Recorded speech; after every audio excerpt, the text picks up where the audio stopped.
ఎన్నికల్లో హామీ ఇచ్చినట్టు ఈ చంద్రబాబు నాయుడు గారు ఆటో వాళ్ళకి 15,000 ఇవ్వటం మీకు ఎలా అనిపిస్తుంది? చాలా హ్యాపీగా ఉంది సార్ నాకైతే. ఎందుకంటే ఆదుకున్నట్టు అయిపోయింది. కరెక్ట్ టైంలో మాకు ఈ పథకం రావటం నాకైతే చాలా హ్యాపీగా ఉంది. మా ఫ్యామిలీ కూడా చాలా సంతోషంగా ఉన్నారు. అంటే బర్డెన్ తగ్గింది, బాబు మనకి టైంకి దేవుళ్ళగా ఆదుకున్నారు అని చెప్పేసి అని మేమైతే చాలా హ్యాపీగా ఉన్నాము. అనుకున్న టైంకి చెప్పిన టైంకి ఇచ్చేస్తారు. గవర్నమెంట్ వచ్చిన తర్వాత పథకాలు అందినాయమ్మా మీకు? అందినాయి సార్. ఏమి వచ్చినాయి? గ్యాస్, ఇంట్లో గ్యాస్ బండ్లు 2 బండ్లు వచ్చినాయి. మళ్ళీ తల్లికి వందనం వచ్చింది. చాలా హ్యాపీ సార్. మా ఫ్యామిలీకి సేవ్, అంటే మా వారు హ్యాండిక్యాప్డ్, సో దానివల్ల మాకు అంతో ఎంతో మా ఫ్యామిలీకి బాగా సపోర్ట్ అయింది.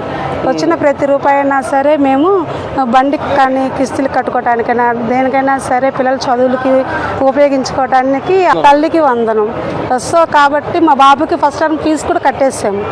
సో చాలా హ్యాపీ. అంటే గవర్నమెంట్ ఏం చెప్తాం అనుకుంటున్నారు మీరు? గవర్నమెంట్కి, చంద్రబాబు నాయుడుకి చాలా ధన్యవాదాలు సార్. ఎందుకంటే మాకు ఈ షీ ఆటో తీసుకొచ్చింది కూడా మాకు రావటం వల్లనే మేము ఒక అడుగు స్టెప్ ముందుకు వేసామని అంటే చంద్రబాబు నాయుడు పుణ్యమే అన్నమాట. సో ఆ సార్కి మేము ఎప్పుడూ రుణపడి ఉంటాము.